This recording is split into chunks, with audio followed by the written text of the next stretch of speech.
Halo, selamat siang Tribuners. Anda sedang menyaksikan live update Tribun News edisi Senin 20 Juni 2022. Siang ini akan kami sajikan informasi teraktual dan menarik yang dilaporkan secara langsung oleh reporter lapangan kami. Bersama saya, Mesa Desirait, inilah live update selengkapnya. Kabar duka datang dari jemaah calon haji embarkasi Solo. Seorang jemaah calon haji asal Masaran, Sragen meninggal dunia di Madinah pada Sabtu 18 Juni siang waktu Arab Saudi. Jemaah calon haji tersebut bernama Purnomo bin Sukaryo. Jemaah calon haji tersebut diketahui meninggal di usia 61 tahun karena penyakit jantung. Untuk informasi selengkapnya akan disampaikan oleh wartawan Tribun Solo, Tri Widodo, yang kini sudah terhubung bersama kami. Silakan, Tri. Ya, Mei, kabar duka datang dari jamaah haji asal embarkasi Solo, yaitu bernama Purnomo bin Sukaryo. Dia merupakan jamaah haji asal Kecamatan Masaran, Kabupaten Sragen, Jawa Tengah. Almarhum meninggal pada hari Sabtu pukul 12:10 waktu Arab Saudi di Rumah Sakit As-Safiyah Madinah, Arab Saudi. Adapun penyebab meninggalnya jamaah haji asal embarkasi Solo ini dikarenakan penyakit jantung yang diderita oleh pria yang berusia 61 tahun tersebut. Untuk itu, karena jamaah haji tersebut meninggal sebelum waktunya wukuf di Arafah atau belum sah melaksanakan haji, karena kegiatan haji atau pelaksanaan ibadah haji itu dimulai dari wukuf di Arafah yang menjadi bukti ataupun menjadi perbedaan antara haji dan umroh, sehingga jamaah haji yang telah meninggal tersebut oleh pemerintah akan dilakukan pembadalan atau penggantian haji atas nama Purnomo tersebut yang merupakan jamaah haji di kloter 15 yang berangkat pada hari Selasa tanggal 14 Juni tahun 2022 kemarin. Jamaah haji tersebut berangkat pada Selasa pagi bersama 360 rombongan jamaah haji asal Sragen.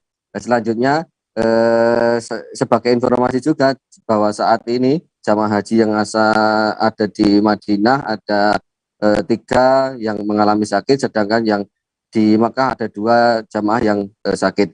Sedangkan untuk update hingga kemarin siang, bahwasanya jamaah haji dari embarkasi Solo ini sudah memasuki ke gelombang kedua, sehingga mendaratan jamaah haji dari embarkasi Solo ini langsung menuju Jeddah, Mekah. Sedangkan untuk jamaah haji yang ada di Madinah saat ini sudah mulai berangsur-angsur menuju Mekah untuk persiapan melakukan puncak haji yang direncanakan atau insya Allah akan dilaksanakan pada tanggal 8 Juli nanti, Mei. Terkait dengan jamaah haji yang meninggal tersebut, bahwasanya jamaah haji asal Masaran ini telah dimakamkan di pemakaman Baqi Madinah, Arab Saudi, Mei. Baik, terima kasih Tri Widodo atas laporan Anda, dan Tribuners, wartawan kami juga telah menghimpun wawancara dengan Koordinator Humas PPIH Embarkasi Solo. Berikut tayangan untuk Anda. Baik, embarkasi Solo kita sudah memberangkatkan 2 kloter ini yang sedang akan berlangsung untuk gelombang kedua. Kloter 22 kemarin sudah kita berangkatkan, dan ini kita berangkatkan kloter 23. Untuk gelombang 2 ini akan langsung landing di Jeddah, sekaligus para jemaah ini sudah mengenakan pakaian ihram, nanti yang akan langsung mengambil miqat di Yalamlam. Untuk kloter 22 kita berangkatkan 360 jemaah calon haji kita, sedangkan kloter 23 juga 360 jemaah calon haji kita. Jadi di gelombang kedua ini kita sudah memberangkatkan 720 jemaah calon haji kita. Sedangkan untuk jemaah yang tertunda atau yang masih dirujuk di embarkasi Solo ini ada 5 jemaah. 3 jemaah dirawat di RSTNI AU dan 2 jemaah dirawat di Poliklinik Bidang Kesehatan yang ada di embarkasi Solo ini. Yang dirawat di RSTNI AU kloter 23 2 jemaah, dan yang di klinik bidang kesehatan dari kloter 23 ada 2 jemaah.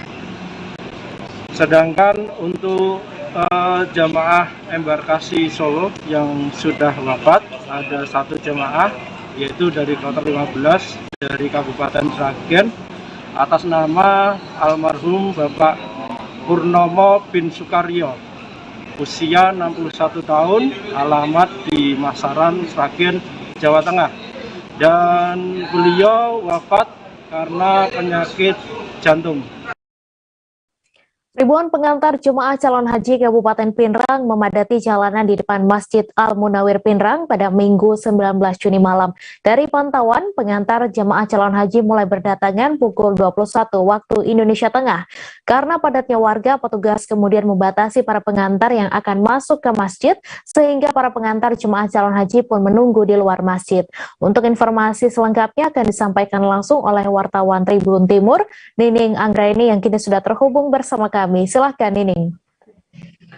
Ya, terima kasih Mei. Baik, Tribuners, untuk diketahui sebanyak 160 jemaah calon haji ini bakal berangkat ke Tanah Suci, namun sebelumnya mereka harus dikumpulkan dulu di Masjid Al-Munawir Pinrang sebelum ke Asrama Haji Sudiang, Kota Makassar. Nah, mereka kemudian dikumpulkan di Masjid Al-Munawir Pinrang ini untuk berangkat pada Senin tanggal 20 Juni 2022 pukul 02.00 WITA. Namun dari pantauan pengantar jemaah calon haji ini mulai berdatangan pada pukul 21.00 WITA ya Tribuners. Mereka juga hendak masuk ke dalam masjid, namun petugas membatasi pengantar jemaah calon haji ini. Nah, para pengantar pun menunggu di luar masjid, tampak pula mereka duduk di bahu jalanan ya Tribuners. Keramaian ini juga dimanfaatkan oleh para pedagang di luar Masjid Al-Munawir Pinrang. Terpantau pedagang yang memanfaatkan momen ini berupa pedagang makanan dan minuman. Nah, kemudian di dalam aula Masjid Al-Munawir Pinrang ini 164 jemaah calon haji Pinrang ini dilepas oleh Wakil Bupati Pinrang, Pak Alimin. Kemudian mereka doa bersama. Nah, suasana haru mulai mewarnai keberangkatan 164 jemaah calon haji ini untuk berangkat ke Asrama Haji Sudiang, Kota Makassar itu pada saat jemaah sudah mulai keluar dari aula masjid ya Tribuners. Suara para pengantar jemaah yang sudah menunggu di halaman Masjid Al-Munawir ini pun pecah saat jemaah haji sudah mulai keluar dari aula. Beberapa anak juga terdengar memanggil nama orang tuanya saat hendak menaiki bus. Nah, beberapa pengantar juga tampak mengikuti bus sampai di jalanan Tribuners. Nah, untuk diketahui untuk satu jemaah calon haji itu untuk rombongan yang dibawa itu ada yang sampai 5 mobil ya Tribuners. Dalam satu mobil itu sekitaran 7 orang yang datang untuk mengantar jemaah calon haji ini. Nah, tentu ini menjadi momen haru karena ini merupakan keberangkatan pertama setelah tertunda 2 tahun karena pandemi COVID-19. Nah, untuk diketahui sendiri, jemaah calon haji Kabupaten Pinrang ini tergabung pada kloter 4 bersama dengan Luwu, Baru, dan Kota Makassar. Nah, mereka berangkat dari Pinrang itu untuk ke Asrama Haji Sudiang itu pukul 02.00 WITA ya Tribuners, dan saat ini para jemaah calon haji Kabupaten Pinrang sudah berada di Asrama Haji Sudiang. Nah, untuk diketahui Kasih Haji dan Umroh Kemenak Pinrang, Pak Iwan mengatakan sesuai jadwal kloter 4 JCH harus masuk ke Asrama Haji Sudiang itu pada pukul 8.00 WITA. Maka JCH Pinrang ini diberangkatkan dini hari. Iwan mengatakan 164 jemaah calon haji ini telah melakukan tes PCR ya Tribuners, dan alhamdulillah hasilnya negatif semua, maka mereka semua bisa berangkat ke Tanah Suci tahun ini. Seperti itu, Mei. Baik, terima kasih Nining atas laporan Anda, dan Tribuners, wartawan kami juga telah menghimpun wawancara dengan Kasih Haji dan Umroh Kantor Kemenak Pinrang. Berikut tayangannya untuk Anda. Jadi alhamdulillah informasi terkini bahwa salah satu SOP itu jamaah harus melakukan tes PCR yang apabila konsekuensinya negatif, alhamdulillah tidak ada halangan, dan 100% jamaah haji Kabupaten Pindrang itu yang 164 100% hasil PCR-nya negatif. Nah, ini diberangkatkan dini hari, kenapa Pak? Dia mengejar penerbangan atau bagaimana? Menurut penjadwalan surat panggilan masuk asrama haji itu kan sudah diatur berdasarkan mekanisme asrama haji. Nah, dalam hal ini sesuai dengan jadwal kloter 4 bahwa standarisasi untuk waktu istirahat bagi jamaah itu diperhitungkan 1 kali 24 jam di asrama haji. Jadi kami hitung kalau misalnya mereka harus sesuai SPMA itu masuk yang 8, maka kita sudah hitung mundur sekitar 7 jam. Mantan Eporus HKBP Pendeta WTP Simarmata meninggal di usia 67 tahun pada Jumat 17 Juni malam. Para pelayat pun mendatangi kediaman almarhum WTP Simarmata, termasuk mantan Wali Kota Medan, Ahyar Nasution. Ahyar mengaku memiliki kedekatan dengan mendiang WTP Simarmata dan memiliki kesan yang selalu dikenangnya. Untuk informasi selengkapnya akan disampaikan langsung oleh wartawan Tribun Medan, Vian, yang kini sudah terhubung bersama kami. Silakan, Vian. Ya, baik rekan Medan juga para tribuners di rumah. Ya, kita ketahui WTP Simarmata meninggal dunia di usia 67 tahun di Rumah Sakit Columbia Medan pada hari Jumat kemarin, di mana almarhum sempat dirawat di Rumah Sakit Columbia dan akhirnya pada malamnya meninggal dunia. Ya, WTP Simarmata ini rencananya dikebumikan pada Selasa besok di kampung halamannya di Samosir, di mana setelah meninggal dunia banyak para pelayat mendatangi kediamannya di Kecamatan Medan Selayang, salah satunya yaitu mantan Wali Kota Medan, Ahyar Nasution, di mana Ahyar sempat menyampaikan bahwasanya banyak kenangannya bersama almarhum, di mana pada saat dia belum menjadi wali kota, dia sempat mendatangi almarhum di kediamannya dan juga meminta sejumlah nasihat agar dia bisa menjadi wali kota Medan pada saat itu. Ya, kenang-kenangannya juga banyak dia mengambil pelajaran dari mendiang semasa hidupnya, karena mendiang menurut Ahyar Nasution, beliau adalah merupakan orang yang baik dan juga orang yang sangat humble begitu, sering membagikan ilmu-ilmunya kepada orang-orang terdekatnya yang meminta nasihat kepada dirinya. Ya, sampai kemarin juga kediamannya ini dipenuhi oleh sejumlah pelayat dan juga banyak papan bunga di kawasan rumahnya itu, termasuk papan bunga dari Presiden Joko Widodo juga terpasang di kediamannya. Nah, rencana pihak keluarga memang besok jenazah ini dimakamkan di Samosir. Beliau meninggalkan 5 orang anak, diantaranya 4 orang putri dan 1 orang putra. Saat ini juga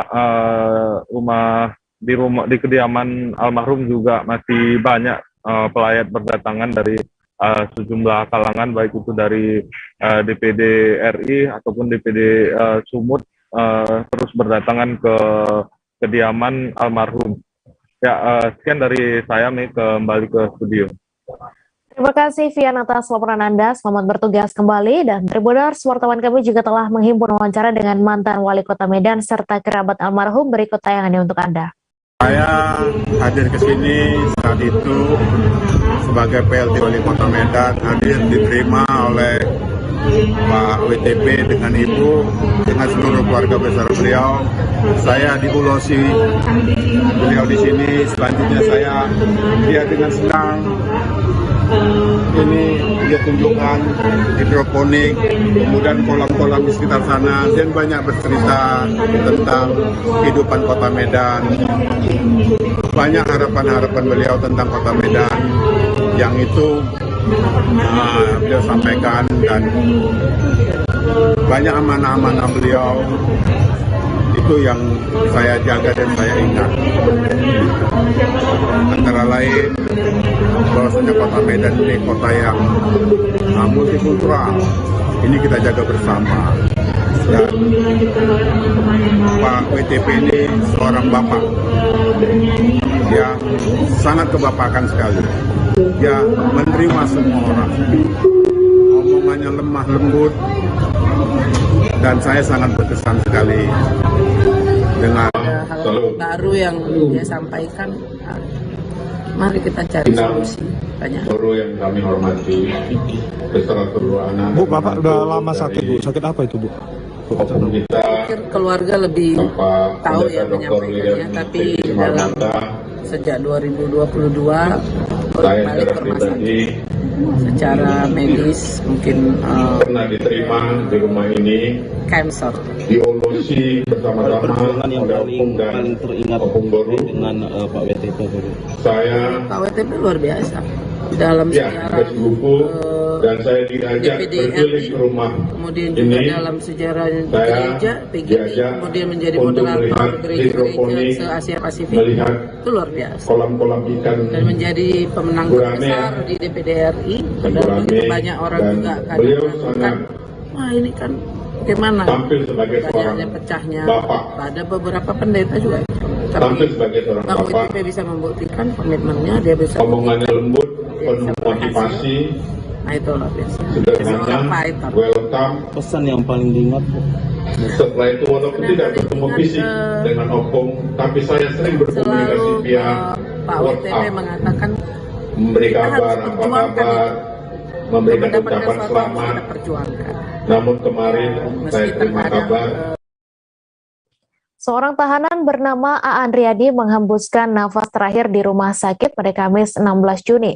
Kades Ogan 5 Kecamatan Abung Barat membenarkan adanya seorang tahanan yang meninggal dunia. Namun belum diketahui penyebab tewasnya pria tersebut. Untuk informasi selengkapnya akan disampaikan langsung oleh wartawan Tribun Lampung, Anung Bayu Ardi yang kini sudah terhubung bersama kami. Silakan Anung. Ya, rekan Mei bisa dijelaskan bahwa pada Kamis lalu, tepatnya tanggal 16 Juni 2022, seorang tahanan polisi meninggal dunia. Di informasi yang diperoleh wartawan menyebutkan bahwa tahanan ini tewas sebelum meninggal ke Rumah Sakit Umum Riyakudu. Namun, Kades Ogan 5 Widodo menyebutkan bahwa Aan Riyadi ini meninggal di Rumah Sakit Umum Riyakudu. Aan ini menurut keterangan Kades setempat merupakan pelaku penganiayaan berat terhadap tetangganya bernama Yulianti, di mana ia melakukan pembacokan ke kepala dan terhadap 2 orang anaknya.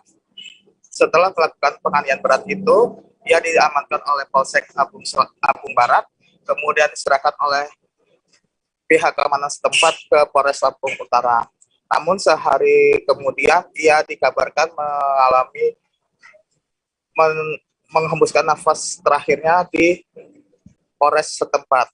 Menurut informasi yang dihimpun kembali di rumah sakit, seorang perawat menyebutkan bahwa ia mengalami lebam di bagian mata, kemudian mengalir darah segar melalui hidungnya. Namun demikian, hingga saat ini polisi belum memberikan keterangan. Ia juga setelah meninggal dunia tersebut, berdasarkan keterangan Kades kembali, orang tuanya, tepatnya ayahnya Herni, menghembuskan nafasnya ketika mendengar kabar anaknya meninggal dunia tersebut. Sehingga keesokan harinya pada Jumat dilakukan penguburan bersama-sama antara anak dan orang tuanya tersebut. Rekan Mei.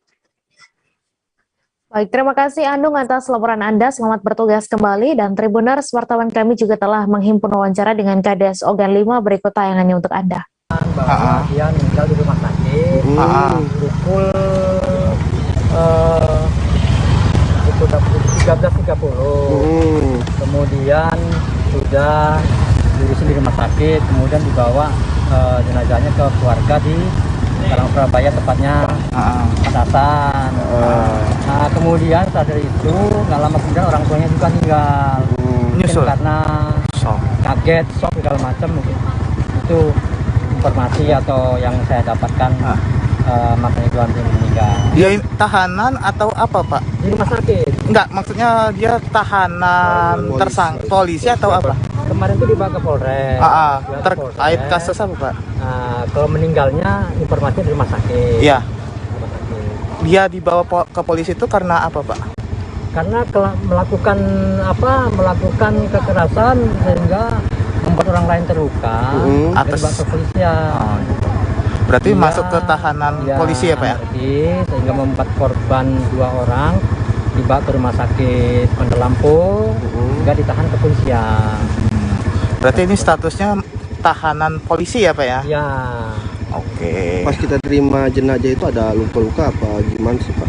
Saya belum sempat melihat, karena saya di sini, jenazahnya di sana. Oke. Jadi kami tahunya sudah tinggal pemakaman lagi. Kalau keseharian almarhum itu seperti apa deh itu, Pak? Almarhum kalau yang orang tuanya itu suka ngojek. Ya, kalau anak-anaknya itu ya kerja serabutan lah, serabutan, membantu sana, bantu sini. Apa benar dia agak ada gangguan? Ada gangguan jiwa, memang mengkhawatirkan, terutama di lingkungannya. Dan orang tuanya juga pun saudaranya sudah sadar kalau anaknya itu memang ada gangguan. Rekan kerja dari Bobotoh bernama Sopiana Yusuf yang meninggal dunia di Stadion GBLA membagikan informasi terbaru. Rekan kerja Sopiana Yusuf mengatakan beberapa hari sebelum keberangkatan ke Stadion GBLA, korban sempat ditahan oleh teman-temannya di minimarket tempatnya bekerja. Hal tersebut lantaran teman-teman korban mengkhawatirkan kondisinya pada hari Kamis 16 Juni yang terlihat lemas. Untuk informasi selengkapnya akan disampaikan langsung oleh wartawan Tribun Bogor, Reynaldi Pamungkas, yang kini sudah terhubung bersama kami. Silakan, Rey. Iya, baik, Mei. Selamat siang, Tribuners. Jadi memang Sopiana Yusuf ini bobotoh, salah satu bobotoh Persib Bandung yang berasal dari Kota Bogor pada hari sebelumnya, saat sebelum kejadian yang tepatnya pada hari Jumat, saat itu di kejadian berada di Stadion GBLA Bandung. Itu pada hari Kamisnya yang tepatnya pada tanggal 16 Juni 2022, beberapa teman kerja dari Sopiana Yusuf ini memang mengkhawatirkan kondisinya karena memang Sopiana Yusuf ini pada satu hari sebelumnya, yaitu pada hari Rabu tanggal 15 Juni 2022, dirinya meminta untuk bekerja pada shift malam. Jadi untuk pada hari Kamisnya itu Sopiana Yusuf bekerja di shift pagi. Jadi memang pada hari Kamis itu seperti kata teman-teman Sopiana, Sopiana ini sendiri tampak lemas dan tidak begitu terlalu semangat saat bekerja. Jadi memang saat bekerja terlihat yang pihak toko dari Sopiana Yusuf tempatnya bekerja itu memperlihatkan CCTV-nya ketika Sopiana Yusuf beraktivitas. Memang tampak terlihat Sopiana Yusuf ini begitu lemas dan seringkali tidur dan melamun seperti itu. Jadi memang teman-temannya sendiri pada 1 minggu sebelumnya sudah diberitahu oleh Sopiana Yusuf karena dirinya ingin pergi ke Bandung untuk menonton pertandingan antara Persib Bandung melawan Persebaya saat itu.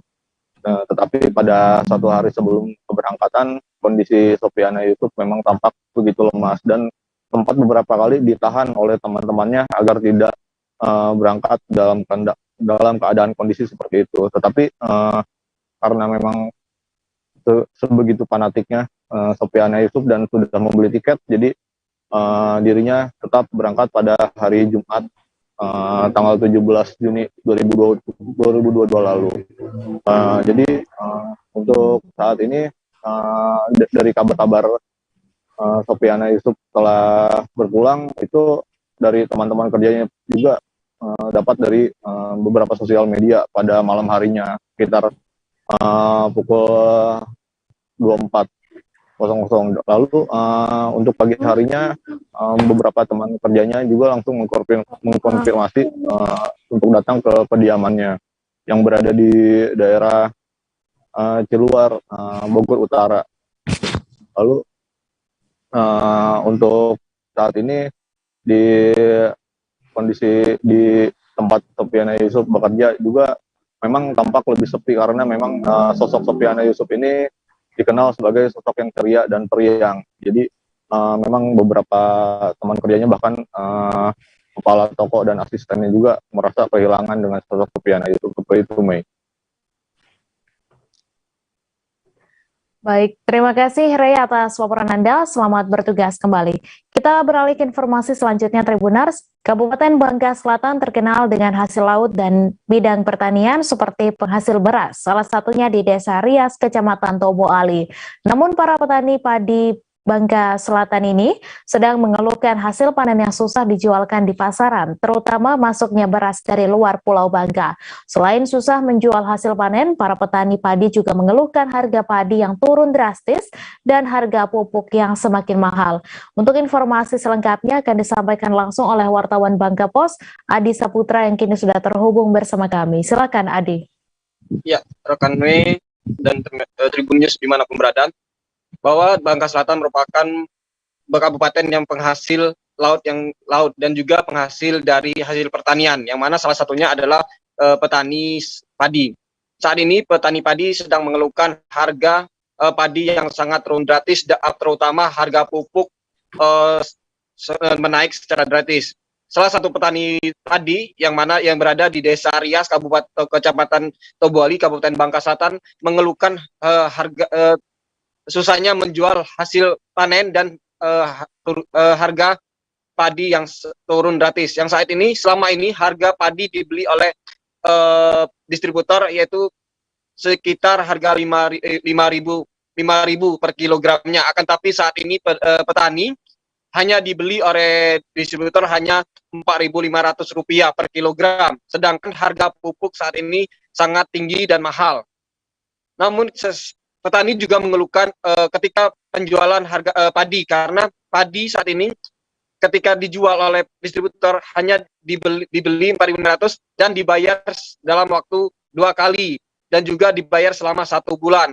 Akibat tersebut petani mengeluhkan bagaimana mereka ingin menanamkan padinya kembali ketika pembayaran padi tersebut hanya dibayar 1 bulan dengan 2 kali bayar. Saat ini petani padi juga mengeluhkan harga beras yang mana selama ini dibeli oleh distributor 9.000, hanya dibeli saat ini hanya 8.500, dan juga akibat dari turunan ini bisa juga faktornya dari beras dari luar, terutama luar Pulau Bangka, yaitu Pulau Lampung, yang mana mereka menjualkan berasnya dengan agen, yaitu dengan jangka waktu jika berasnya habis baru bisa dibayar kepada agen yang dari Pulau Lampung. Sehingga itulah faktor utama dari tidak lakunya beras yang ada di Pulau Bangka, terutama di Bangka Selatan, Kecamatan Bangka Selatan. Mungkin seperti itu, Saudara Mei. Baik, terima kasih Adi atas laporan Anda. Selamat bertugas kembali. Dinas Perhubungan Kota Banda Aceh memproses hukum seorang juru parkir liar yang membandel dan sudah berulang kali diingatkan untuk mengurus surat izin parkir. Karena mengabaikan peringatan dan teguran petugas, jukir liar itu pun harus digiring ke Polresta Bandar Aceh untuk diproses hukum. Penindakan itu dilakukan saat penertiban petugas Dishub bersama personel Satuan Reskrim Polresta beberapa malam lalu di sejumlah ruas jalan di Kota Banda Aceh. Untuk informasi selengkapnya akan disampaikan langsung oleh wartawan Serambi News, Misran Asri yang kini sudah terhubung bersama kami. Silakan rekan Misran. Terima kasih, Mai. Assalamualaikum warahmatullahi wabarakatuh. Selamat siang rekan Tribun News ya. Dapat kami laporkan bahwa Dinas Perhubungan Kota Banda Aceh bersama Satuan Reskrim Polresta Banda Aceh mengamankan HI, seorang pemuda warga salah satu kecamatan di Baitur Rahman, Kota Banda Aceh, karena kedapatan menjaga parkir liar, dan ini sudah aktivitas yang selama ini dilakukan dan sudah sering dipergoki oleh petugas Dinas Perhubungan Kota Banda Aceh. Penindakan tegas yang dilakukan terhadap HI pemuda yang selama ini mengutip retribusi parkir liar ini sudah berulang kali ditegur oleh petugas. Namun yang bersangkutan tidak enggan mengindahkannya. Bahkan difasilitasi untuk mengurus izin menjadi seorang juru parkir resmi juga tidak mau dilakukan oleh yang bersangkutan. Sehingga tindakan dan langkah hukum pun harus dilakukan oleh petugas Dinas Perhubungan Kota Banda Aceh yang memang selalu intens bersama personil Satuan Reskrim Polresta Banda Aceh melakukan penertiban setiap hari. Bahkan saat ini juga masih melakukan penjaringan terhadap para pelaku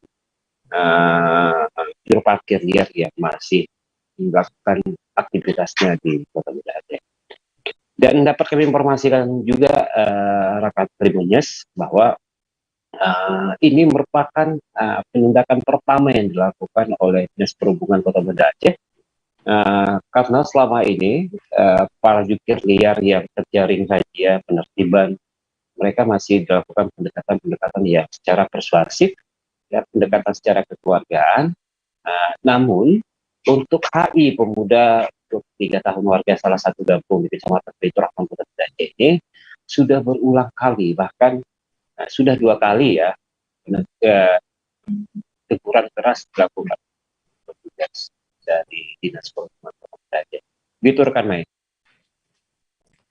Baik, terima kasih rekan Misran atas laporan Anda, dan Tribuners wartawan kami juga telah menghimpun wawancara dengan Kabid Perparkiran di Kota Banda Aceh. Berikut tayangannya untuk Anda. Kita selama ini dari tim Disub dan Satreskrim Polresta Banda Aceh rutin melaksanakan pengawasan dan penertiban terhadap juru parkir liar. Nah, yang kita lakukan selama ini masih bersifat persuasif, di mana jukir liar ini kita bina, kita tegur untuk melakukan pengurusan izin ke kantor Disub. Nah, namun ada beberapa orang yang membandel lah kita katakan, ini yang kita tindak setelah kita ingatkan 2 kali, namun masih belum melakukan pengurusan izin. Ini kita suruh angkat ke kantor Satreskrim untuk diproses lebih lanjut sesuai dengan ketentuan yang berlaku. Karena mereka ini melakukan pungutan liar daripada parkir kepada masyarakat dan juga akan kehilangan daripada potensi daerah. Kondisi terbaru dari bangunan tua rumah kopi roda yang berada di Jalan Sragen 14 Ilir, Kecamatan Ilir Timur 1, Kota Palembang pasca dieksekusi pihak Pengadilan Negeri Palembang, kini sudah dipagar dengan pagar seng. Terdapat garis kuning yang mengitari bangunan serta terpasang peringatan bahwa masyarakat tidak boleh masuk ke kawasan rumah kopi roda tanpa izin. Di dalam pelang pengumuman pun tertulis bahwa lahan dan bangunan tersebut milik seorang bernama Boni Halim. Untuk informasi selengkapnya akan disampaikan langsung oleh wartawan Sriwijaya Post, Khairul Nisha, yang kini sudah terhubung bersama kami. Silakan Nisha. Baik Devi, kami dari Palembang melaporkan bahwasanya rumah kopi roda ini biasanya sebelum dieksekusi menjadi salah satu destinasi warga sekitar, warga lokal maupun warga yang datang ke Kota Palembang untuk bersuah foto. Namun dari data yang kita dapat per tanggal 15 Juni 2022 kemarin, rumah kopi roda tersebut dieksekusi oleh pihak Pengadilan Negeri Palembang berdasarkan putusan dari tingkat PK yang memenangkan Boni Halim sebagai pemenang gugatan tersebut. Jadi sehingga saat ini rumah kopi roda tersebut sudah dipagar seng dan tidak boleh lagi sembarangan dimasuki oleh warga sekitar. Banyak warga yang menyayangkan hal tersebut, hanya saja ini sudah berdasarkan keputusan pengadilan yang berkekuatan ingkrah atau memiliki kekuatan hukum tetap. Maka dari itu masyarakat hanya bisa menerima, dan tidak sedikit masyarakat Palembang itu yang berkomentar bahwasanya berharap rumah kopi roda ini tidak dihancurkan karena bangunan tua tersebut dinilai memiliki nilai estetiknya sendiri untuk bagi masyarakat yang suka bersuah foto atau memiliki hobi fotografer. Seperti itu, Dewi. Terima kasih Inisia atas laporan Anda. Selamat bertugas kembali. Tak membutuhkan waktu lama, petugas kepolisian dari Polres Bangka Barat menangkap 3 pelaku yang diduga menganiaya MI yang ditemukan tewas di pesisir pantai Batu Rakit Buntok, Bangka Barat pada Sabtu 18 Juni. 3 orang yang diduga pelaku penganiaya itu berhasil diringkus polisi saat mencoba melarikan diri menggunakan kapal penumpang KMP Mucin 7 ke daerah Provinsi Sumatera Selatan pada Sabtu 18 Juni. Adapun 3 terduga pelaku berinisial RF, MH, dan V yang diduga masih di bawah umur. Untuk informasi selengkapnya akan disampaikan langsung oleh wartawan Bangka Pos, Yuranda, yang kini sudah terhubung bersama kami. Silakan Yuranda.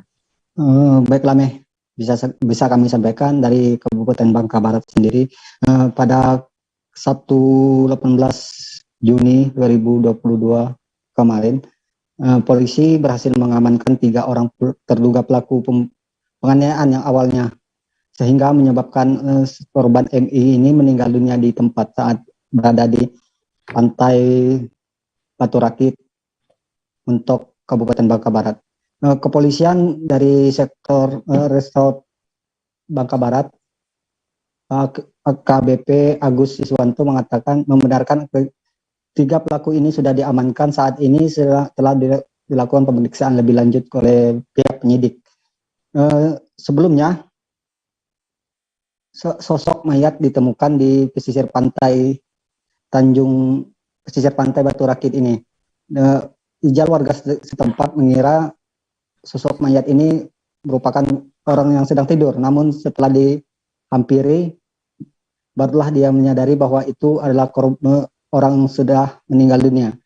Polisi langsung menindaklanjuti dan melakukan penyelidikan penyebab kematian MI yang ditemukan terkapar di pesisir pantai.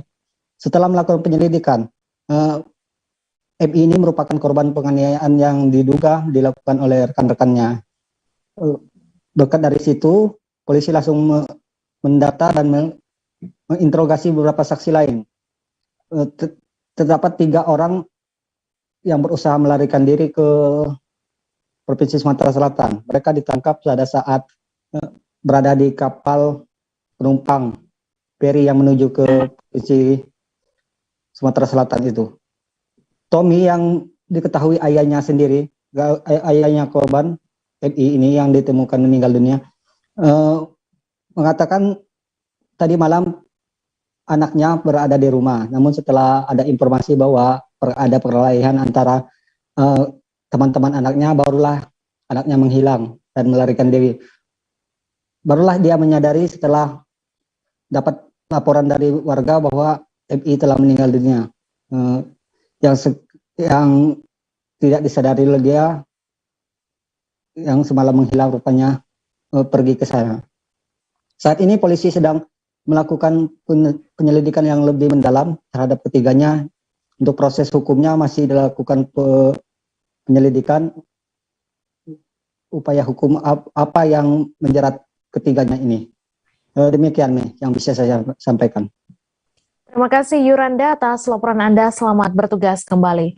Kita beralih ke informasi selanjutnya, Tribuners. Harga telur eceran di Banjarbaru mengalami kenaikan sejak beberapa minggu seusai Hari Raya. Terkini diketahui penjual menjual telur dengan harga Rp30.000 per kilogram. Pedagang telur di Pasar Serta Antasari, Suparji, menjelaskan harga telur ini naik karena harga pakan ternak ayam yang juga naik. Untuk informasi selengkapnya akan disampaikan langsung oleh wartawan Banjarmasin Pos, Nurholis Huda, yang kini sudah terhubung bersama kami. Silakan Huda. Oke rekan Mei, dapat kami laporkan dari Banjarbaru dan wilayah Kalimantan Selatan khususnya. Di sini sedang terjadi lonjakan harga signifikan dalam kondisi telur ras ayam ras. Nah, telur ayam ras ini harganya sudah mencapai di atas rata-rata, yakni Rp30.000 per kilogramnya. Yang biasanya normalnya itu harganya yakni Rp23.000. Nah, pantauan terakhir ini naik terus, bahkan kini sudah di Rp30.000 per kilogramnya, dan ini kami telusuri sampai di wilayah Banjarbaru juga harganya demikian. kami sempat wawancara dengan beberapa pedagang dan mengatakan memang harganya itu naik lantaran karena pedagang telur yang di pekarangannya itu sudah naik, harganya sudah di angka 27.000, sehingga wajar jika di pasar di pedagang eceran itu menaikkan hingga harganya 30.000. Bahkan bukan hanya di Banjarbaru saja, tadi sudah dijelaskan bahwasanya di pasar sentra Antasari, tempat pusatnya pasar induk di wilayah Banjarmasin, itu juga sama, berkisar untuk eceran 29.000 hingga 30.000. Fenomena ini menarik karena harga ini terbilang cukup tinggi setelah dulunya sempat rekor ini sempat ada ketika Kalimantan Selatan lockdown karena banjir. Nah, sehingga harganya pun naik. Nah, ini faktor harga naik, namun ini dipengaruhi oleh faktor pangan. Nah, kami sudah mewawancara dengan kelompok Pinsar. Pinsar menyebutkan bahwasanya memang terjadi kenaikan itu karena harga pakan ternak ayam yang cukup naik, dan termasuk juga dari konfirmasi dari Kepala Dinas Perdagangan Kalsel, Dirhasani, itu menyebutkan juga kenaikan ini dilandasi dari harga pakan ayam yang naik, sehingga harga telurnya pun itu juga naik, berimbas kepada harga telur. Nah, lalu ada pertanyaan, kenapa kalau tidak dipasok dari Jawa? Tentu jika dipasok dari Jawa, itu kemungkinan telurnya pun akan tambah tinggi. Nah, informasi yang dapat kami laporkan di sini, ini harga ini masih bertahan sampai sekarang, dan warga berharap ini harga telur dapat terkendali dengan seksama, dan ini bisa mereda, apalagi ini sangat diperlukan menjelang Lebaran Idul Adha. Demikian yang dapat kami laporkan dari Banjarbaru, Kalimantan. Kembali ke studio rekan Mei. Terima kasih rekan Huda atas laporan Anda, dan Tribuners, wartawan kami juga telah menghimpun wawancara dengan penjual telur di Jalan Kemuning, Banjarbaru. Berikut tayangan untuk Anda. 30. Kalau partai? 8 per kilonya ya. Oke. Bu, kenapa? Ini sejak kapan, Bu? Naiknya bertahap kah atau langsung ke situ, Bu? Bertahap. Dari biasanya kan normalnya kan 23, Bu ya? Oh, bahan pakan ayamnya katanya. Terus Bu, sejak kapan Bu ini Bu? Awalnya naik dari berapa? Habis Lebaran naiknya berapa?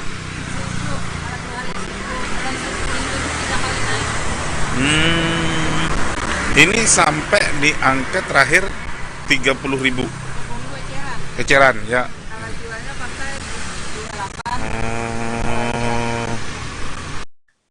Satu unit helikopter dari Baharka Mabes Polri terbang dengan jarak dekat di area pelabuhan VIP Tanjung Selor. Helikopter ini melakukan aksi flying pass di momen penutupan Kapolda Cup 2022 pada Minggu 19 Juni. Tak hanya helikopter, 2 unit kapal cepat milik Ditpol Airut Polda Kaltara juga melakukan atraksi. 2 kapal berkelir abu-abu ini bermanuver meliuk-liuk di atas Sungai Kayan sembari membentuk angka 8 dan angka 0 secara bergantian. Untuk informasi selengkapnya akan disampaikan langsung oleh wartawan Tribun Kaltara, Ilhami Faudi, yang kini sudah terhubung bersama kami. Silakan Faudi. Baik, rekan Medan Tribuners, sudah dilaporkan bahwa pada hari Minggu kemarin bertepatan dengan penutupan Kapolda Cup 2022 untuk merayakan Hari Bayangkara ke-76, sejumlah armada merek kepolisian melakukan atraksi di atas Sungai Kayan. Ini dilakukan oleh personil dari Dirpol Airut Polda Kaltara untuk menunjukkan kemampuan dan keahlian para personil kepolisian dalam menjaga keamanan, baik itu keamanan wilayah udara maupun perairan di wilayah Kaltara. Menurut Dirpol Polda Kaltara, Kombes Pol Bambang Wiryawan, dalam pertunjukan kali ini tidak ada persiapan khusus yang dilakukan oleh pihaknya, Selain itu, pertunjukan ini dilakukan selain untuk penutupan Kapolda Cup juga untuk menghibur warga masyarakat Tanjung Selor. Selain itu, pihak Kapolda Kaltara, Irjen Pol Daniel Aditya Jaya mengatakan armada yang dimiliki oleh pihak Polda Kaltara saat ini masih cukup mencukupi untuk melakukan patroli di wilayah perbatasan di Kaltara. Selain itu, pihaknya juga berharap dengan adanya kerjasama antara instansi lain seperti dengan TNI maupun dengan Bea Cukai, maka penjagaan keamanan di wilayah perbatasan khususnya di Kaltara ini dapat terus dimaksimalkan. Begitu rekan Mei. Baik, terima kasih Faudi atas laporan Anda, dan Tribuners wartawan kami juga telah menghimpun wawancara dengan Kapolda Kaltara. Berikut tayangannya untuk Anda. Ini tuh untuk menampilkan aja bahwa di sini ada helikopter Palu PKU siapkan untuk kita siap.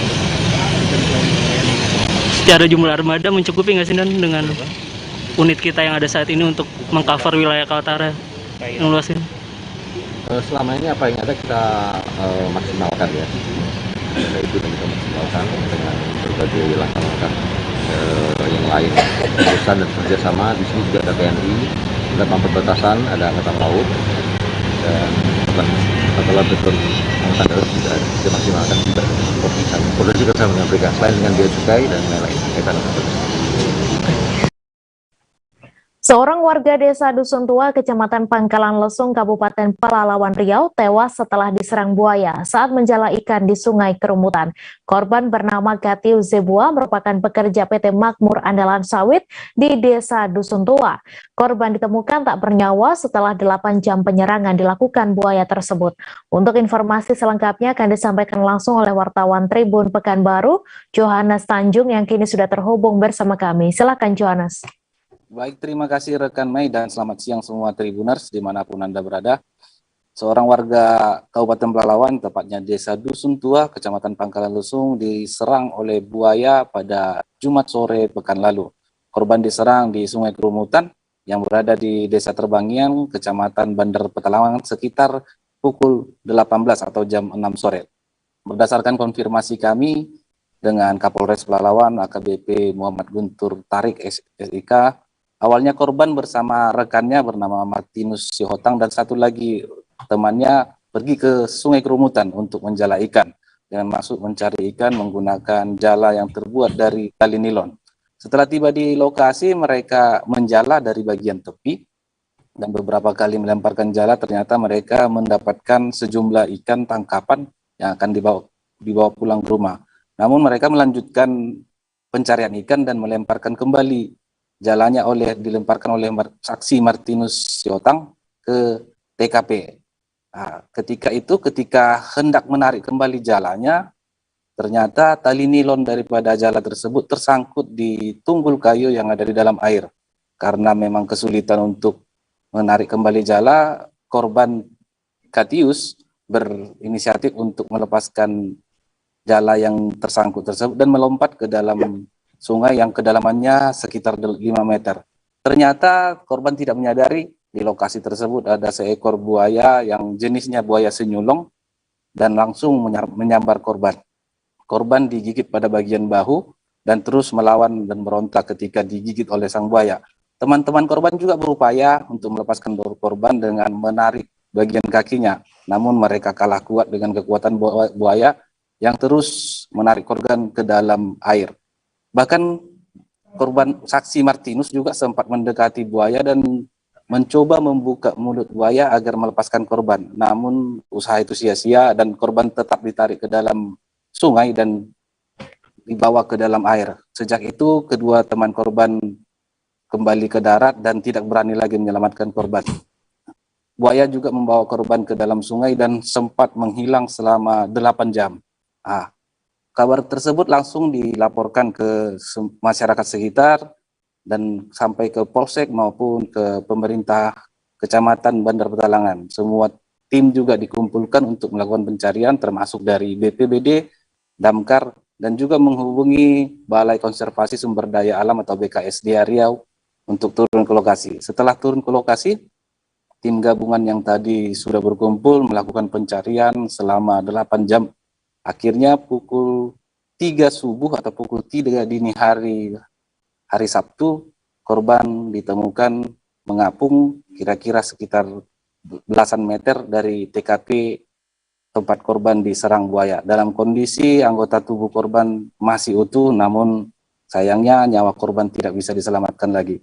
Berdasarkan konfirmasi kami juga Tribuners dengan BKSDA Riau bahwasanya Sungai Kerumutan merupakan habitat dari buaya senyulong. Buaya senyulong ini merupakan buaya pemakan ikan dengan mulut atau berbentuk panjang dan memang tidak memakan manusia. Hanya saja Tribuners ketika korban melompat ke sungai, buaya tersebut diduga merupakan pakan daripada buaya tersebut, akhirnya menyerang korban. Dan memang sifat dasar buaya senyulong yakni ketika mendapatkan mangsa dia akan membawa ke dalam sungai dan sampai ke dalam air hingga tidak melawan lagi.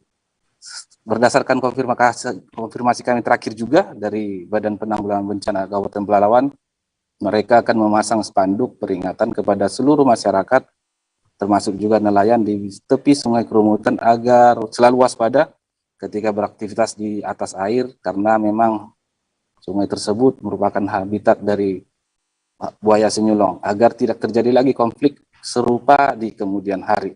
Bersama saya Johannes Tanjung, jurnalis tribunpekanbaru.com yang bertugas di Kabupaten Pelalawan. Kembali ke rekan Mei di studio. Terima kasih Johannes Tanjung atas laporan Anda, selamat bertugas kembali. Kita beralih ke informasi selanjutnya Tribuners. Beredar di media sosial video yang memperlihatkan seseorang tengah membuang sejumlah ekor ular di parit samping Pasar Pandansari, Balikpapan. Seseorang yang tak tampak wajahnya itu membuang ular berusia dewasa ke dalam parit dari dalam karung goni. Dalam video, warga sontak heboh melihat ular-ular tersebut bergenangan di air parit. Untuk informasi selengkapnya akan disampaikan langsung oleh wartawan Tribun Kaltim Muhammad Zain yang kini sudah terhubung bersama kami. Silakan Zain.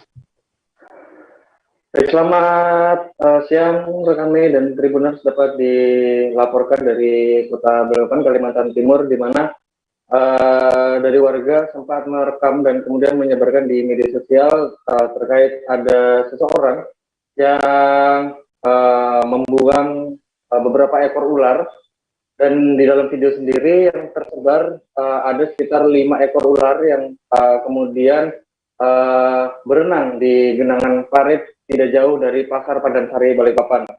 Akibat ulah dari orang tersebut kemudian menggegerkan para pedagang yang melihat ular tersebut. Dan ketika dikonfirmasi oleh Tribun Kaltim sendiri, memang orang tersebut memang tidak dikenal dan bukan merupakan bagian dari pedagang-pedagang yang biasa berjualan di Pasar Pandansari. Akhirnya dari para pedagang berinisiatif untuk memanggil petugas dari BPBD Balikpapan untuk melakukan evakuasi terhadap ular-ular tersebut. Namun setelah dipastikan kembali dari pihak evakuasi bahwa ular yang berhasil diamankan hanya 4 ekor. Di mana dari masing-masing pedagang sendiri ini masih berbeda-beda versi terkait jumlah ular yang dibuang. Ada yang menyebut 5 ekor dan ada juga yang menyebut 7 ekor. Namun meski begitu masih berarti bisa dipastikan bahwa masih ada 1 ataupun 2 ekor ular yang belum dievakuasi dari pihak pemadam ataupun BPBD Balikpapan. Dan dari pedagang sendiri ketika dimintai tanggapannya, mereka sendiri tidak mengaku khawatir karena memang dari ular sudah tidak ada yang terlihat di genangan, ditambah juga dari parit yang berada di dekat Pasar Pandansari Balikpapan itu sendiri juga langsung bermuara di laut, sehingga melihat ataupun mengingat dari genangan, arus genangan yang cukup deras, memungkinkan ular-ular tersebut akan terus terdorong ke laut dan tidak akan naik ke lapak-lapak para pedagang. Demikian yang bisa dilaporkan. Baik, terima kasih Zain atas laporan Anda. Selamat bertugas kembali. Kita beralih ke informasi selanjutnya Tribuners. Kegiatan Car Free Day perdana di tahun 2022 pasca pandemi COVID-19 di Kota Serang kembali digelar pada Minggu 19 Juni. Kegiatan itu berlangsung dari pukul 6 hingga 10 waktu Indonesia Barat. Sebelumnya, Car Free Day sudah direncanakan akan dilaksanakan pada 5 Juni, namun gagal terlaksana karena belum mendapatkan izin dari dinas terkait.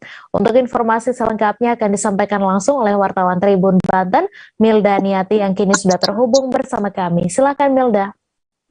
Ya, halo Tribuners dan rekan Mei, dapat dilaporkan bahwasanya memang Car Free Day di Kota Serang perdana dilaksanakan pada tahun 2022, tepatnya pada hari Minggu di alun-alun Kota Serang yang dimulai dari pukul 6 pagi sampai pukul 10 siang. Selain itu juga Car Free Day tersebut dihiasi dengan tenan-tenan dari mulai tenan kuliner, kemudian tenan fashion dan lainnya. Walaupun Car Free Day perdana dimulai di Kota Serang tersebut, namun masih warga Kota Serang masih belum antusias menghadiri Car Free Day tersebut lantaran sebelumnya wacana awal Car Free Day akan dilaksanakan pada tanggal 5 Juni namun gagal terlaksana karena masih terkendala izin dari dinas terkait. Kemudian selanjutnya Car Free Day akan dilaksanakan pada tanggal 12 Juni namun kembali diundur karena ada pemberangkatan jamaah haji di Kota Serang, dan baru kali ketiga Car Free Day dilaksanakan pada tanggal 19 Juni kemarin, begitu rekan Mei. Selain itu juga kedepannya koordinator Car Free Day Kota Serang, Rahmat Nur Hayat, mengatakan bahwasanya dia akan menata lebih profesional lagi terkait kegiatan Car Free Day, dan rencananya Car Free Day tersebut akan dilaksanakan setiap 1 minggu sekali. Kemudian untuk tenan-tenan kuliner dan fashion akan dilaksanakan setiap 1 bulan 2 kali, begitu rekan Mei. Baik, terima kasih Milda atas laporan Anda. Selamat bertugas kembali. Sudah beberapa hari belakangan banjir rob terjadi di Kota Banjarmasin dan di sejumlah titik tergenang, tak terkecuali di Jalan Kelayan, Kelurahan Kelayan Barat, Kecamatan Banjarmasin Selatan. Menurut Haji Ahmad, warga sekitar puncak banjir rob sudah terjadi sejak Minggu 19 Juni. Banjir rob ini tentunya menghambat kegiatan masyarakat, termasuk lalu lintas, lantaran banyak kendaraan yang mogok karena banjir. Untuk informasi selengkapnya akan disampaikan langsung oleh wartawan Banjarmasin Pos, M. Rahmadi, yang kini sudah terhubung bersama kami. Silakan Rahmadi. Baik, selamat siang Mei dan Tribuners. Baik, dapat saya laporkan. Bulan ini pada Juni 2022 Kota Banjarmasin kembali dilanda banjir rob, di mana banjir rob ini menggenangi sejumlah ruas jalan yang ada di Kota Banjarmasin. Tidak hanya ruas jalan, luapan air sungai ini juga hingga masuk ke rumah-rumah warga yang umumnya berdekatan dengan sungai. Nah, kemarin saya sempat memantau di Jalan Kelayan B Banjarmasin, di mana air rob yang menggenangi jalan tersebut mencapai ketinggian di atas mata kaki orang dewasa. Nah, banjir rob itu sendiri juga menghambat arus lalu lintas di jalan itu, baik kendaraan roda 2 maupun kendaraan roda 4. Bahkan dikatakan beberapa warga banjir rob juga sempat membuat sejumlah kendaraan mengemudi mogok hingga mereka harus mendorong kendaraan mereka sampai ke tempat yang agak lebih tinggi. Nah, banjir rob sendiri terjadi untuk bulan ini sudah beberapa hari, tepatnya 4 hari, 5 hari dengan hari ini. Kemungkinan banjir rob akan berangsur turun hingga 1 pekan. Menurut kawan warga juga, banjir rob ini terjadi dari pukul 10 pagi hingga pukul 2 siang. Mungkin itu saja yang dapat saya laporkan, Mai. Baik, terima kasih Rahmadi atas laporan Anda. Selamat bertugas kembali. Hujan deras yang mengguyur wilayah Kota Ambon mengakibatkan TK Negeri Pembina Baguala terendam banjir pada Minggu 19 Juni. Taman kanak-kanak tersebut terendam banjir usai diguyur hujan dengan intensitas tinggi dalam waktu yang cukup lama. Menurut pantauan di lokasi, TK yang berada tepat di seberang Fakultas Fisip Unpati itu terendam banjir dengan ketinggian betis orang dewasa. Untuk informasi selengkapnya akan disampaikan langsung oleh wartawan Tribun Ambon, Dedi Aziz yang kini sudah terhubung bersama kami. Silakan Dedi.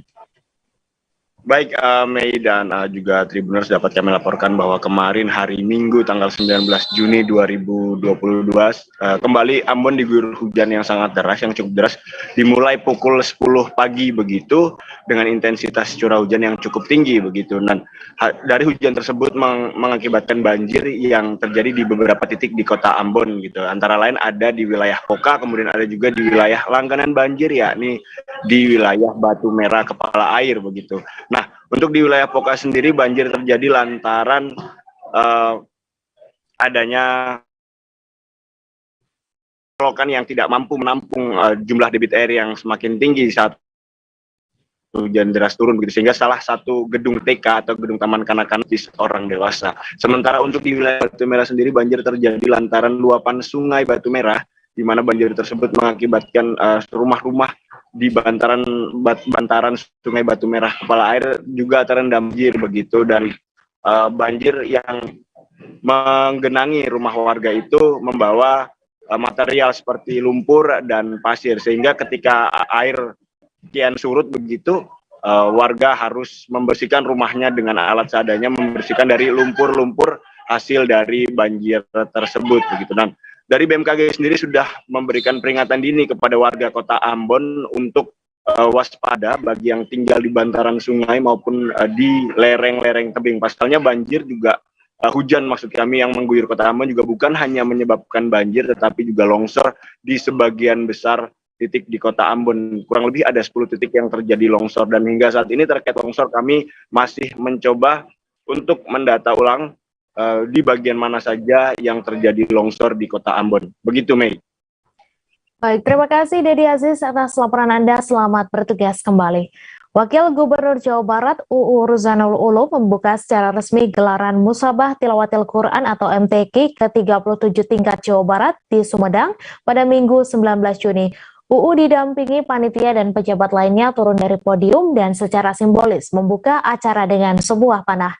Selain sebagai syiar agama Islam, MTQ ini berfungsi juga sebagai arena evaluasi untuk para kiai, ulama, dan ahli qiraat tentang sejauh mana pendidikan dan pembinaan mereka di bidang Al-Quran kepada masyarakat, khususnya santri.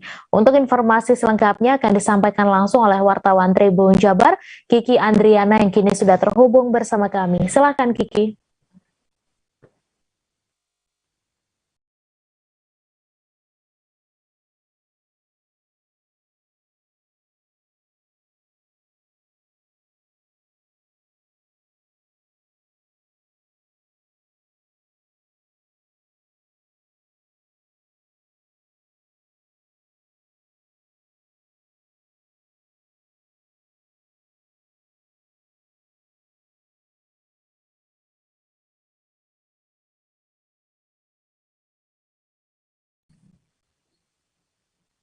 Baik, benar Mei, Wakil Gubernur Jawa Barat UU Ruzanul Ulum telah membuka secara resmi gelaran Musabaqah Tilawatil Quran yang ke-37.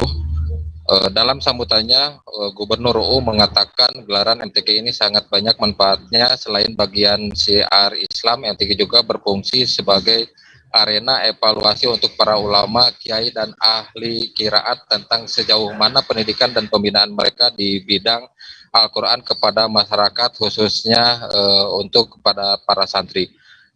Selain itu, Wakil Gubernur UU juga menyebut gelaran MPRQ ini merupakan bukti dari Pemprov Jawa Barat dan pemerintah pusat Indonesia menghargai dan menghormati agama Islam.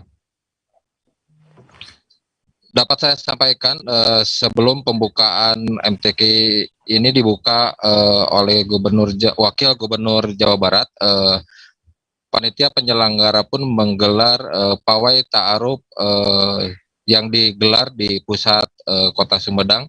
Pawai ta'aruf ini diikuti oleh ribuan para santri dan santriwati yang berasal dari 27 kabupaten kota se-Jawa Barat. Dalam pawai ta'aruf ini bernuansa seni Sunda dan syiar Islam.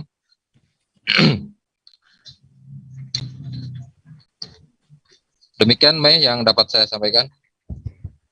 Baik, terima kasih Kiki atas laporan Anda. Selamat bertugas kembali. Kita beralih ke Kota Manado, Tribuners. Spektakuler kata inilah yang layak disematkan pada closing ceremony atau penutupan Musabakah Tilawatil Quran ke-29 tingkat Provinsi Sulawesi Utara tahun 2022 di Stadion 2 Saudara Manembo-Nembo, Kecamatan Matuari pada Minggu 19 Juni. Panitia pelaksana di bawah pimpinan Sang Ketua Merianti Dumbela bersama ratusan orang panitia sukses melaksanakan event 2 tahunan Festival Quran ini. Untuk informasi selengkapnya akan disampaikan langsung oleh wartawan Tribun Manado, Christian Wayongkere yang kini sudah terhubung bersama kami. Silakan Christian. Selamat siang, rekan Mei dan Tribuners dimanapun Anda berada. Baik, dapat kami laporkan bahwa pelaksanaan Musabakah Tilawatil Quran atau MTQ ke-29 tingkat Provinsi Sulawesi Utara tahun 2022 resmi ditutup pada hari Minggu malam kemarin di Stadion 2 Saudara Manembo oleh pelaksana tugas atau PLT Sekretaris Provinsi Sulawesi Utara yang mewakili Bapak Gubernur Sulawesi Utara. Dan pada kesempatan itu juga selain ditutup secara resmi oleh pemerintah Provinsi Sulawesi Utara, PLT Sekprov Bapak Presno Hadi, juga diumumkan pemenang-pemenang lomba oleh Kiai Haji Abdul Wahab Abdul Ghafur selaku Ketua Dewan Hakim dan juga Ketua MUI Provinsi Sulawesi Utara, di mana dalam penyampaiannya Ketua Dewan Hakim mengumumkan bahwa kontingen atau kafilah dari Kota Bitung menjadi juara umum pelaksanaan MTQ ke-29 tingkat Provinsi Sulawesi Utara tahun 2022 dan berhak membawa pulang piala atau trofi juara umum Gubernur Sulawesi Utara dari Kota Mobagu ke Kota Bitung. Dan puncak penutupan atau closing ceremony MTQ ke-29 tersebut yang berlangsung spektakuler di Stadion Saudara Manembo-Nembo diserahkan trofi dari PLT Sekprov Sulut Bapak Presno Hadi kepada Ketua Kontingen atau Kafilah Kota Bitung Bapak Udin Syamsuddin, kemudian dilanjutkan diserahkan kepada Pejabat Sekretaris Daerah Kota Bitung Bapak Rudi Teno didampingi Ibu Rogaya Udin selaku Kepala Kantor Kementerian Agama Kota Bitung, dan diserahkan juga penyerahan sertifikat juara umum kepada Kota Bitung dan piagam penghargaan pada seluruh peserta dari pengurus LPTQ Provinsi Sulawesi Utara kepada Sekretaris Daerah Kota Bitung Bapak Rudi Teno. Dan menurut Ibu Merianti Dumbela selaku Ketua Umum Panitia Pelaksana, didampingi Ahmad Sarifudinillah alias Bapak Aco selaku Sekretaris Panitia, pelaksanaan ini bisa berlangsung dan terselenggara dengan sukses atas kerjasama dan kontribusi dari semua pihak, diantaranya pemerintah Provinsi Sulawesi Utara, Bapak Gubernur, Wakil Gubernur,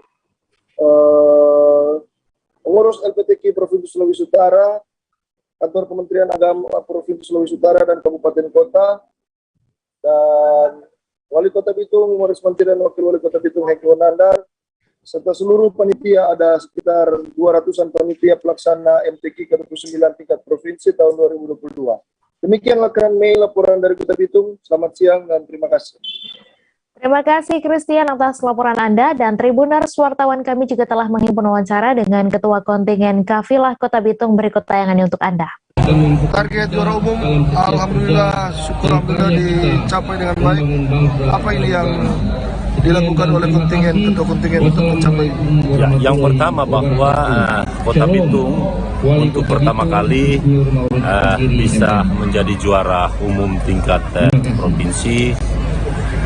Dari apa yang disampaikan oleh Pak Wali, itu yang saya harus jalankan, bahwa sebagai tuan rumah kita harus sukses acara dan lebih penting adalah sukses juara.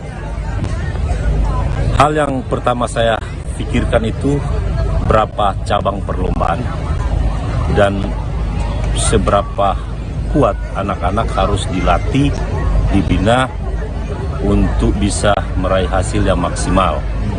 Alhamdulillah ya, semua kafilah yang mewakili Kota Bitung kita tampung di MTS ya, semua dijamin, baik makan, tidur, laundrynya semua saya jamin ya.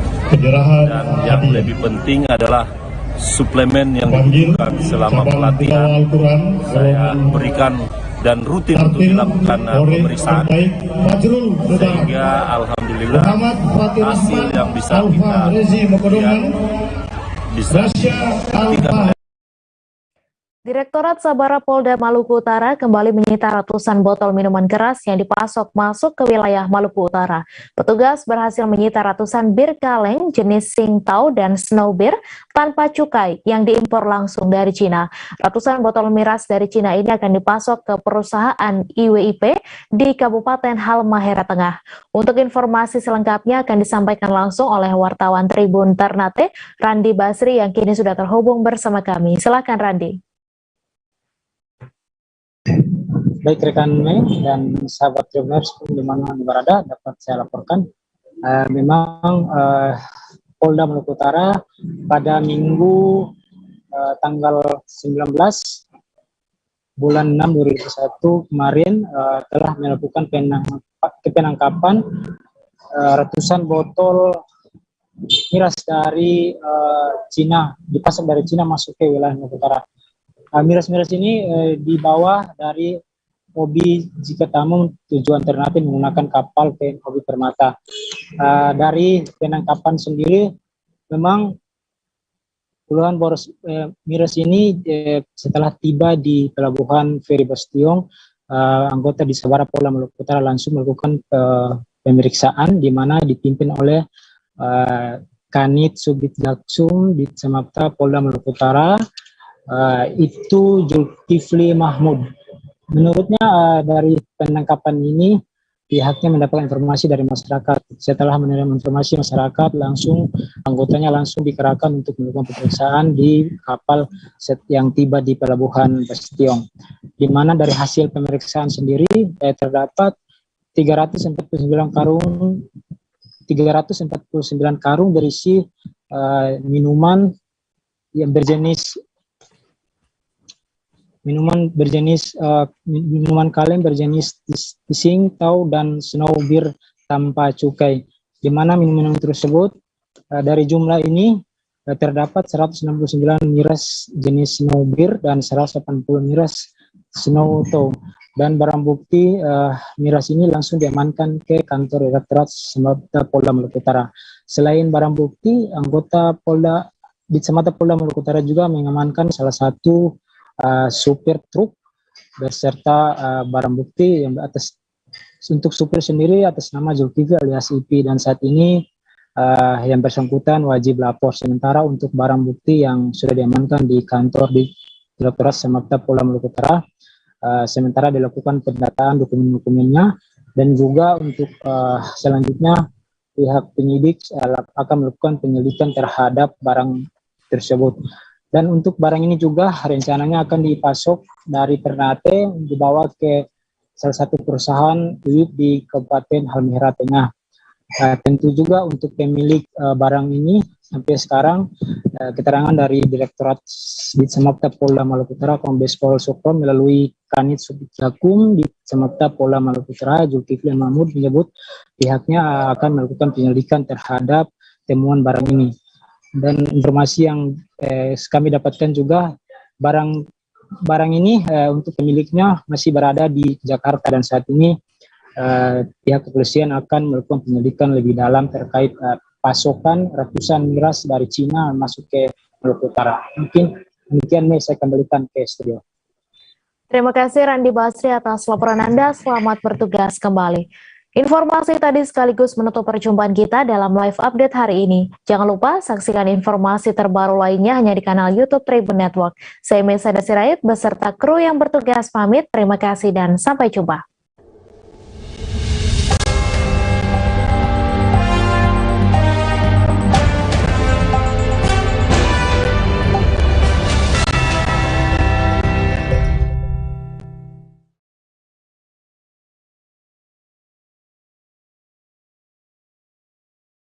Jangan lupa like, subscribe, dan share ya!